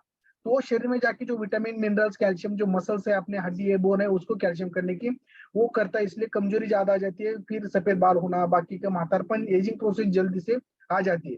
लेकिन जब अपना हम एलोकॉन्सेट और बाकी का ये सब लेते हैं तो वो क्या होता है कि पेट साफ होके स्वेटिंग से, एक्सरसाइज से, बाकी से ये बाहर निकल के चला जाता है। जिस प्रकार एक आधे स्कूल में समझो एक 50 का 50 स्टूडेंट है और उसमें से 2-4 स्टूडेंट अगर गर्दी करते हैं, दंगा करते हैं, तो क्या होता है कि जब वहां पे टीचर जाके उसको झापते हैं तो क्या करते हैं कि जब तक टीचर है तब तक वो शांत बैठते हैं, और जब टीचर चले जाते हैं तो फिर से वो शुरू हो जाता है। तो उस तरह से, लेकिन वो 3-4 लोगों को अगर क्लास के बाहर निकाल के दिए जाए तो क्लास एकदम शांत रह जाता है। उसी प्रकार ये दवा करती है कि जो शरीर में तकलीफ देता है उसको बाहर निकालने की कोशिश करता है, इसलिए हमारा शरीर फिट एंड फाइन बनता है। यस, थैंक यू, ज्यादा टाइम दिया। Yes yes. तो कहीं हम दंगा करते हैं करके हमें बाहर ना निकाला जाए, क्योंकि वृंदा मैम की आज हमारे पे बहुत कड़ी नजर थी और उन्होंने बोला गप्पे मत लड़ाओ जो लोग साथ में है, और सच्ची में हम गप्पे लड़ा रहे थे। गप्पे लड़ रहे थे, हम झगड़ा कर रहे थे, वो मेरे को बोल रहे थे ठीक करो। बस बस बस सबका एक्सपीरियंस शेयर कर रही है। नहीं नहीं, अच्छा है, आपने भी वैल्यू ऐड किया है सर, आपकी जोड़ी तो बहुत ही अच्छी लगती है। थैंक यू सर, आपने भी बहुत ही अच्छा वैल्यू ऐड किया है। अभी जाएंगे हम अपेक्षा मैम के पास। मॉर्निंग, माई सेल्फ अपेक्षा अजय मोहिते। मैं मुंबई से बिलोंग करती हूँ। जब से मैंने ये चाय नाश्ता स्टार्ट किया है तो मेरी एसिडिटी कम हो गई है। मुझे पहले बहुत एसिडिटी हुआ करती थी, मैं मतलब कभी ट्रैवलिंग भी करती थी तो मुझे ओमेज, डिस्प्रिन और पेन किलर कैरी करती थी। लेकिन जब से चाय नाश्ता स्टार्ट किया है तब से मैंने सिंगल डे भी मैंने कुछ मतलब ओमेज और एसिडिटी के लिए एक्स्ट्रा कुछ भी नहीं लिया है। और मैं एलो प्लस और एक्टिव फाइबर कॉम्प्लेक्स ये भी लेती हूँ, तो उससे मेरी एसिडिटी मतलब अभी नहीं है, तो अभी कुछ भी उसका मतलब मुझे ये नहीं होता है, कभी भी एसिडिटी नहीं होती है। अभी कभी ट्रैवलिंग भी करती हूँ तो मुझे उसका एसिडिटी कभी नहीं होती है। Thank you my coach.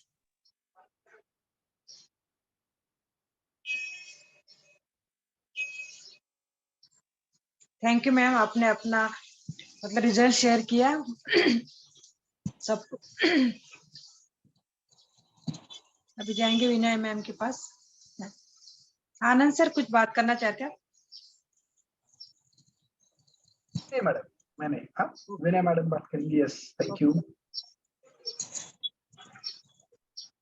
Yes, good morning all. आजचं होस्टिंग आणि एक्झरसाइज नेहमीप्रमाणे छान झालेला आहे, आणि निर्मला मॅमचा जो टॉपिक होता तो पण नेहमीप्रमाणे एकदम छान समजावून सांगितलं संपूर्ण ऍसिडिटी बद्दल. मी एक रिझल्ट शेअर करू इच्छिते. माझ्या मिस्टरांचा रिझल्ट आहे. ऍक्च्युली माझ्या मिस्टरांना खूप म्हणजे भयंकर ऍसिडिटीचा त्रास होता. पॅन्ट ऑफ डी तर नेहमी असायचं आमच्या घरी, आणि कुठे ट्रॅव्हलिंग पण करू शकत नव्हते. बाहेर गावी जाऊन आलो किंवा बाहेर जरी खालो आम्ही, हॉटेलला गेलो कधी, तर आल्यानंतर त्यांचा म्हणजे प्रोग्राम ठरलेला असायचा वमनाचा. म्हणजे पातेल्यावर पाणी 4-5 लिटर पाणी गरम करणार, त्यामध्ये सैंधव टाकणार किंवा ज्येष्ठ मधाचा काढा बनवून त्याच्याने ते पाणी पिऊन नंतर उलट्या करणार, असा हा वमनाचा प्रोग्राम त्यांचा ठरलेला असायचा. त्यामुळे बाहेर फिरायला जाणं हे पण आमच्या म्हणजे जात नव्हतो आम्ही आधी बिलकुल. तर आता हा पण चहा नाश्ता रिप्लेसमेंट केल्यानंतर अमेझिंग असा रिझल्ट आहे. ऍसिडिटी तर पूर्ण बंद झालेली आहे, आणि म्हणजे आता हे चालू केल्यापासून एकदाही वमनाचा प्रोग्राम झालेला नाहीये त्यांचा, आणि अमेझिंग असा रिझल्ट आहे. आणि बाहेर फिरणं पण म्हणजे आम्ही खूप जे एवढं लग्नानंतर 20 वर्षात जेवढं फिरले नाही ते एवढं 2 वर्षात मी फिरून घेतलेलं आहे. तर अमेझिंग असा रिझल्ट आहे. Thank you my coach doctor Rama more ma'am आणि डॉक्टर आनंद सर, आणि थँक्यू दिस फॅमिली. थँक्यू. आम्हाला काय वाटतं माहितीये का, डॉक्टर लोकांना काहीच होत नाही असं आम्हाला वाटतं. पण तुमची पण लाईफस्टाईल डॉक्टर लोकांना जागरण वगैरे करून जास्त त्रास होतो. लाईफस्टाईल टॅबलेट घेऊन भागवत असतात आणि काम करत असतात, असं असतं ते. Thank you ma'am, thank you. Maimuna madam ना अनम्यूट करा मैम। गोविंद सर के पास मैमुना मैम।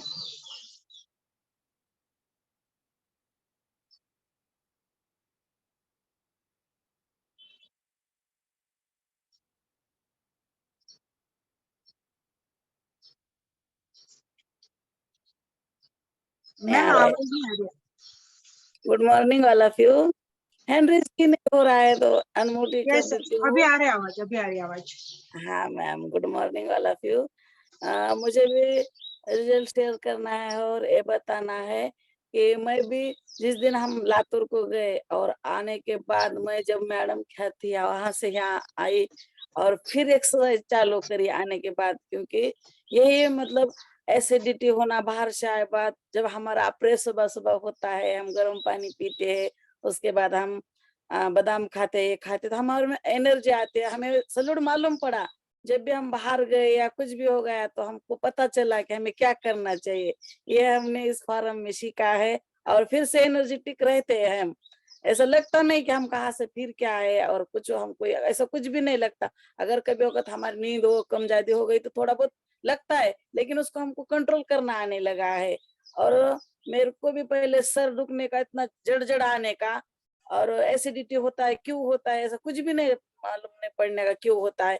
2-4 दिन को सिर जाम जाम लगना, फिर चमक मारना किधर भी, उससे एसिडिटी, फिर गोलियां खाना, फिर 4-8 दिन उसके अंदर जाना, ऐसी तकलीफ होती थी।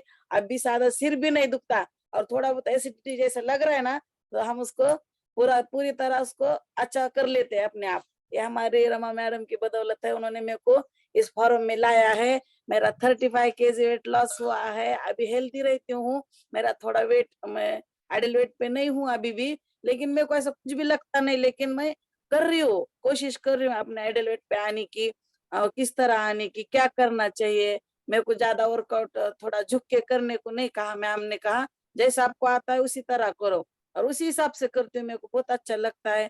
उस दिन ट्रॉफी मिली है मेरे को लातूर में, और लातूर में भी इतना अच्छे से हो गया कि बस पूछो मत, बहुत दिमाग एकदम खुल गया, इतना अच्छा हो गया, प्रोग्राम अच्छा हो गया। मैम ने जो भी जैसा भी था वहां पे, अभी कभी हम इसके पहले नहीं कैसा जाते बाहर किसी के साथ, अपने लोगों के साथ, लेकिन वो खुशी अलग होती है। लेकिन जब अपने इसमें फैमिली में आने के बाद हमको नए लोगों से मुलाकात होती है, नए लोगों को देखने मिलता है और अपने लोग उसमें कैसा किस तरह स्टोरी उनकी थी और उसमें से किस तरह बाहर आए, इतना अच्छा लगा सुन के, सब बहुत अच्छा लगा। और भाग्यश्री मैम की तो स्टोरी सुन के मेरे को आंखों में पानी आया और मैंने पूरी उनकी स्टोरी लिख के और उनका ऑटोग्राफ मैंने उनका और मैम का, सर का, दोनों का लेके, उनके शिवलिंग का भी लेके उनको फोटो भेजा। और मैम ने आखिरी को सर ने बताए थे ना 10 मिनट में आपको अपने कोच को भेजना है, तो मैंने 10 मिनट के अंदर नहीं 1 मिनट में हमारे रमा मैम को भेजा कि मैंने क्या लिखा है और क्या ये करा है। और मैम को बताया, मेरे को इतनी खुशी हो गई कि बस पूछो मत। थैंक यू रमा मैम, मेरे को इस फॉर्म में लाने के लिए और बात करने के लिए दिया। मेरे को हैंड रेज नहीं करने आ रहा था, इसलिए मैंने फिर चैट बॉक्स में ओके लिखा। चलेगा मैम, कुछ नहीं, हम आपको देखते हैं। आप थैंक यू एक्चुअली मैम। बहुत अच्छा करते हैं, बेज लगा के करते हैं, लेकिन करते हैं। नहीं तो आपके पास रीजन है कि मैं नहीं कर सकती हूँ, लेकिन आपको गोल मालूम है, आपको किधर जाना है, आपको रास्ता मालूम हो गया है और वो हाँ आपको पहुंचना ही पहुंचना है। यस और मैम, हमारे रमा मैम, आनंद सर और विनय मैम, निर्मला मैम सब अपने साथ है। थैंक यू मैम आपका रिजल्ट शेयर करने के लिए। Thank thank you. You. Govind sir.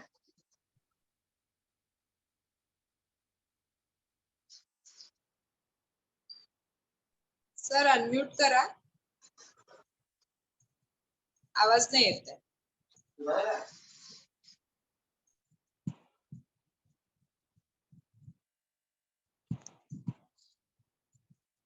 Option नाही आलं सर.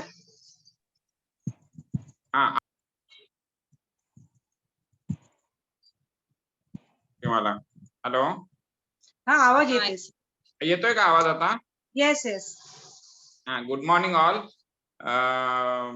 मेरा नाम गोविंद गंगोत्री है।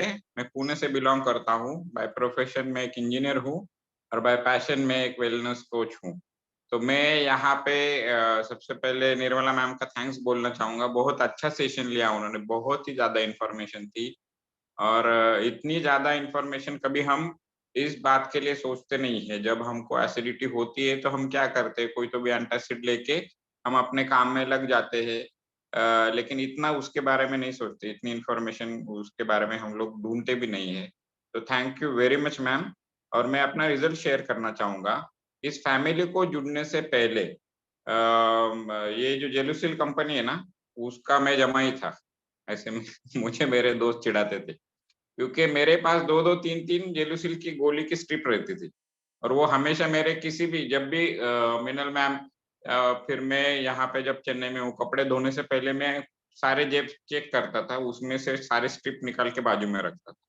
इतना एसिडिटी था, और मुझे तो इतना ज्यादा तकलीफ था एसिडिटी का और इंडाइजेशन का कि मैं अगर दूध चपाती जो बोलते हैं ना, वो भी अगर खा लूं तो भी मुझे एसिडिटी होती थी। तो मिनल मैम को इतना ये हो जाता था, इतना उनको कंफ्यूजन हो जाता था कि मैं अभी इसके लिए क्या बनाऊं और इसको क्या खिलाऊं, ये हो जाता था। और मुझे क्या था ना, कंटिन्यूअसली डकार और गैसेस होते रहते थे, डाइजेशन जो है वो बिल्कुल बिगड़ गया था, और मेरा जो कॉन्स्टिपेशन का हमेशा प्रॉब्लम रहता था। हमेशा जब भी मैं रमा मैम को फ़ोन करता था, तब किसी भी इन्फेक्शन के लिए या फिर किसी भी बीमारी के लिए नहीं करता था। मेरा हमेशा का प्रॉब्लम रमा मैम को और आनंद सर को हमेशा मेरा फ़ोन उसी लिए रहता था कि मुझे ऐसे हो रहा है, मेरा पेट में इतना दर्द हो रहा है, मुझे अभी डाइजेशन नहीं हो रहा है, मुझे तो ये सारी तकलीफ़ें थी। तो यहाँ पे जॉइन होने के बाद अब मुझे बिल्कुल गैसेस नहीं है, डकार नहीं है, मेरा डाइजेशन एकदम सही हो चुका है, और ये जो जेलुसिल था ना, उसका तो मैंने एक भी गोली नहीं खाया है। जब से मैंने अपना ये चाय नाश्ता शुरू किया है और हेल्दी एक्टिव लाइफ़स्टाइल को शुरू किया है, तब से वो जैसे निर्मला मैम ने बोला था ना, वैसे मुझे भी जॉइंट पेन का तकलीफ था। मेरे पैर काफ़ी दुखते थे, घुटने ज़्यादा दुखते थे। किसी बूढ़े इंसान की तरह मेरे घुटने और कमर दुखती थी। तो वो सारा बंद हो चुका है। दूसरी चीज़ है ना, इम्पोर्टेंट चीज़ हम लोग जिसको हमेशा इग्नोर कर देते हैं, कि इंसान का जो स्वभाव होता है ना, रमा मैम मुझे हमेशा बोलती थी, जब भी मेरा मेरा कैसा हो गया था, मैं इतना चिड़चिड़ा हो गया था, मैं जहाँ जाऊँ वहाँ पे, और उसके सबसे बड़े शिकार मिनल मैम थे। क्योंकि जो इंसान हमारे लाइफ में हमारे सबसे करीब होता है, और घर में मैं सबसे छोटा हूँ, तो मैं और किसी पे, मेरे बहन पे या फिर मेरे माता-पिता पे, उन पे तो चिढ़ नहीं सकता हूँ। तो जो इंसान सबसे क्लोज़ है अपने, उसी को ज़्यादा लताड़ पड़ती है। तो मिनल मैम पे मैं इतना गुस्सा होता था, छोटी-छोटी बात पे। और जब मैं रमा मैम के घर पे जाता था, तब रमा मैम बोलती थी, "तू ऐसे कैसे बदल गया? पहले तो तू कितना खुश रहता था, तू कितना हँसमुख था, अभी कैसे बदल गया?" तो अभी मैं फिर से वैसे हो गया, फिर से मैं हँसमुख हो गया। ये सब क्यों था? क्योंकि डाइजेस्टिव इश्यूज़ थे, और जिसको हम लोग इग्नोर करते हैं, तो हमारे स्वभाव में भी काफ़ी ज़्यादा बदल आ जाता है। आदमी हमेशा इरिटेटेड रहता है। तो ये सारी चीज़ें जो है, ये थैंक्स टू दिस फैमिली और मेरे कोच, ये सारी चीज़ें मेरे लाइफ में से निकल गई, और मैं ये सोचता हूँ कि देखिए, इंसान को आप 1 करोड़ रुपया दे दीजिए, उसको बड़ा महल दे दीजिए, लेकिन अगर उसकी हेल्थ नहीं अच्छी रहेगी ना, तो वो कहीं पे भी खुश नहीं रह सकता। तो मेरे ज़िंदगी में सच में खुशी जो है, खुशी जिसको बोलते हैं, वो आ गई है इस मेरा जो डाइजेशन का जो इश्यू था और मेरा जो हेल्थ इश्यूज़ थे, वो जब निकल गए, तब मैं सबसे ज़्यादा रिलैक्स और खुश हूँ, और ये बहुत इम्पोर्टेंट चीज़ है ना? और दूसरा रिज़ल्ट है मेरी मॉम का, मेरी जो माताजी है, उनकी एज 65 है, उनको बहुत अनकंट्रोल्ड डायबिटीज़ था। है ना? और ये कोविड की वजह से तो बहुत ज़्यादा तकलीफ हो गई, बिकॉज़ उनका कोई टेस्टिंग नहीं हो पाया, वो डॉक्टर के पास नहीं जा पाई, तो उनका जो डायबिटिक का मेडिसिन था, वो उसका जो क्वांटिटी चेंज होना चाहिए था, क्योंकि कोविड की वजह से सब लोग घर में बंद हो गए थे ना, तो उसके हिसाब से उनका क्वांटिटी चेंज होना चाहिए था, तो वो नहीं हो पाया, तो उसकी वजह से उनके बॉडी में इंसुलिन रेजिस्टेंस भी आ गया था। तो उनकी तो तकलीफ ऐसी थी कि हर दूसरे या तीसरे दिन उनको जुलाब होते थे। हर दूसरे या तीसरे दिन। हर 2 वीक में उनको 2 या 3 दिन वो खाना बंद कर देती थी, क्योंकि उनको उल्टी होती थी, तो उनका डाइजेशन बिल्कुल बिगड़ गया था। तो सब लोग ये सोचते थे कि अभी उनको क्या खिलाया जाए, है ना? तो जब से मिनल मैम ने उनको अच्छे से फ़ॉलो अप करके उनको 2 टाइम शेक देके उनका जो क्वांटिटी दिया गया है F1 का और इसका बैलेंस करके, जब से वो शुरू किया ना, उनको एक बार भी नहीं, जब यानी मिनल मैम ने उनको पुणे लेके आई थी, और आने के बाद उनको तकलीफ हुई आते से ही, बिकॉज़ ट्रैवलिंग में से आए थे। तो उसके बाद वो पहले टाइम में, पहली ट्रिप में वो हमारे साथ 1.5 महीना रहे थे। तो 1.5 महीने में एक भी बार उनको ये हुआ नहीं, उनको जुलाब या फिर उल्टी ये तकलीफ हुई नहीं। वो जाते वक्त वो खुद ही मुझे गाड़ी में बोल रही थी कि देखो मिनल ने मेरा कितना अच्छा ख्याल रखा, मुझे डाइजेशन का इश्यू ही नहीं आया। अभी उस वक्त तो मैंने उनसे कुछ भी आर्ग्यू नहीं किया कि ये न्यूट्रिशन की वजह से हो रहा है या किस वजह से। लेकिन ये भी है कि अगर आपको रेगुलरली कोई फॉलो अप करता है और आपको रेगुलरली अपना जो चाय नाश्ता है वो अच्छे से देता है, और या फिर आप खुद से अच्छे से कंज्यूम कर लेते हो, तो सच में इसमें इफेक्ट आता है। इसमें मेहनत मिनल मैम की भी है और सबसे ज्यादा क्रेडिट जाता है हमारे चाय नाश्ते। Thank you, thanks for giving me time ma'am. Thank you sir, तुम्ही पण खूप सुंदर रिझल्ट शेअर केला. आम्ही तुमच्या आईंना पण बघतो कॉलवर, कधी कधी असतात त्या मॅडम पण असतात, तुम्ही पण असतात. Thank you sir. म्हणजे तुम्ही सांगितलं त्यामुळे लोकांचे पण प्रश्न मनात असतील ते निघून गेलेले आहेत. ही ऍसिडिटीज खरंच आपण ऍसिडिटी देत नाही, पण आपल्या ह्याच्यात काही कमी जास्त होतं तर ते आपल्या त्यातून भरून मिळतं. Thank you sir. वैशाली मॅम.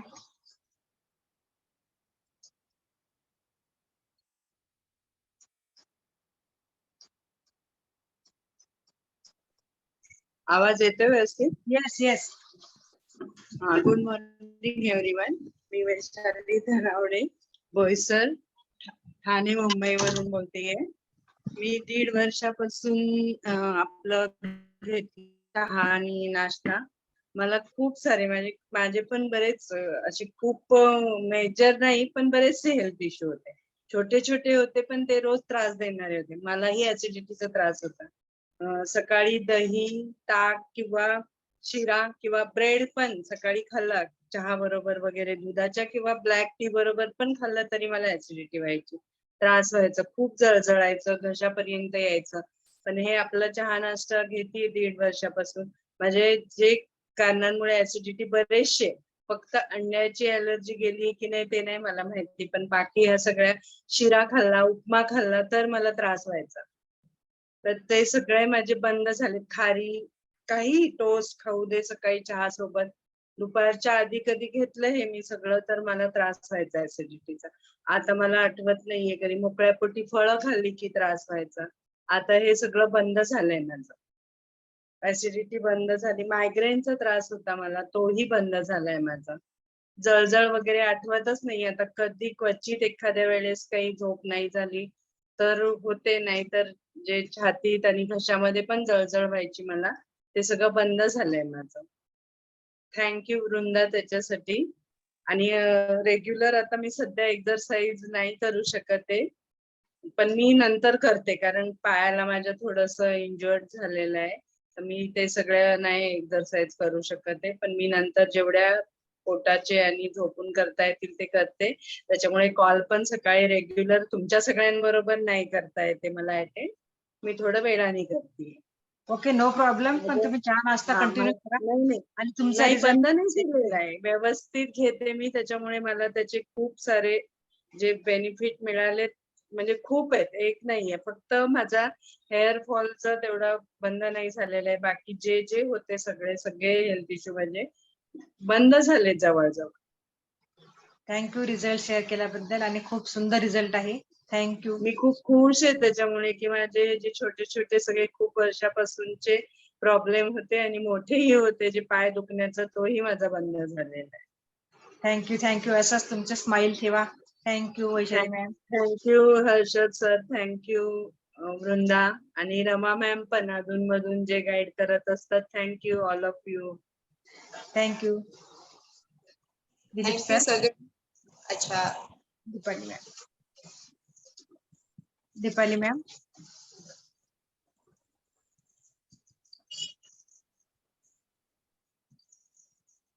बोला मॅम. अनम्यूट करा मॅडम, आपलं अनम्यूट करा.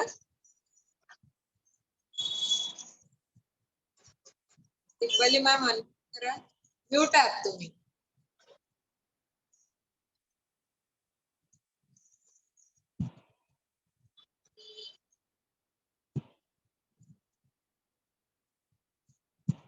तुम्हाला बोलायचं मॅम, दीपाली मॅम बोलायचं तुम्हाला,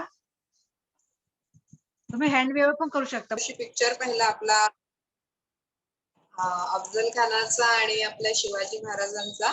तर त्या सिनेमात त्यांनी दाखवलं महाराजांनी की जसं अफजल खान जावळीच्या खोऱ्यात बसलेला आणि महाराज प्रतापगडावर बसलेले होते, पण तो तिथून बाहेर यायला रेडी नव्हता. तर काय केलं, महाराजांचे जे पंत होते, काशीनाथ पंत होते, सॉरी, पण त्यांनी काय केलं की आपल्याकडचा एक व्यक्ती पाठवला आणि त्यांचं जे रोजचं जेवण बनायचं त्या जेवणामध्ये त्यांनी स्पायसेस ऍड केले, म्हणजे जास्तीत जास्त मसाले ऍड केले टेस्ट न बदलता. तर त्यामुळे काय झालं की खानाचं पित्त खवळलं, आपण ज्याला म्हणतो की ऍसिडिटी होणे म्हणजे काय, तर पित्त खवळणे. ते खवळल्यामुळे पित्त मग जे काही संदेश महाराजांकडनं जायचे तिकडे घेऊन, तर ते संदेशानुसार मग तो खान आपली छावणी सोडून प्रतापगडाच्या पायथ्याशी आला. आणि मग त्या प्रतापगडाच्या पायथ्याशी आल्यामुळे काय झालं की महाराजांना त्याला भेटायला जायचं ठरलं आणि त्याची सत्सद विवेक बुद्धी जी होती ती थोडी काम कमी करायला लागली. बघा, तुम्हाला खूप जास्त चिडचिड आणि त्रास असेल तर तुम्ही एकदम इरिटेट असता आणि मग तुम्ही कसंही बोलताय किंवा कसंही वागता त्या रागाच्या भरात. तर पित्ताचा हा गुणधर्मच आहे, उष्ण आणि तीक्ष्ण. त्याच्यामुळे तुमच्या बुद्धीवर सुद्धा तो तुम्हाला काहीतरी असं अघटित करायला भाग पडतो. तर तसंच खानाच्या बाबतीत पण झालेलं आहे आणि खान महाराजांच्या जास्ती जवळ आला आणि त्याचे सैनिक लांब ठेवले गेले.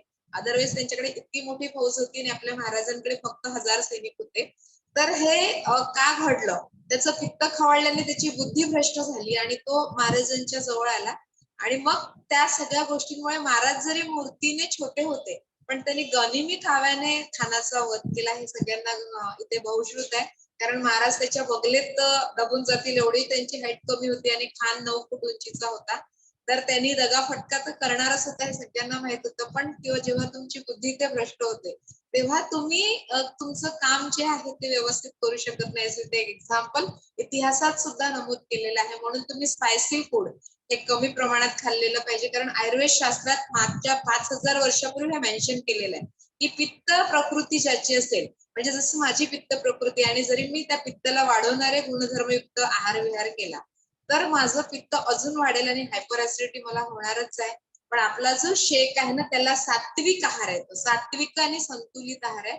तर सात्विक अन्न खायला आपण बघा 9 महिने जे मासानुमासे गर्भवृत्तीमध्ये गर्भसंस्कारामध्ये शिकवतो की सात्विक आहार विहार तुम्ही केला पाहिजे. तर तो का केला पाहिजे की जी संतान जो गर्भ तुमच्या पोटात वाढतोय तो पुढे जाऊन जी व्यक्ती होणार आहे ती सात्विक प्रकृतीची झाली पाहिजे. म्हणून आपण त्या प्रकारचा आहार विहार इथे सजेस्ट करतो.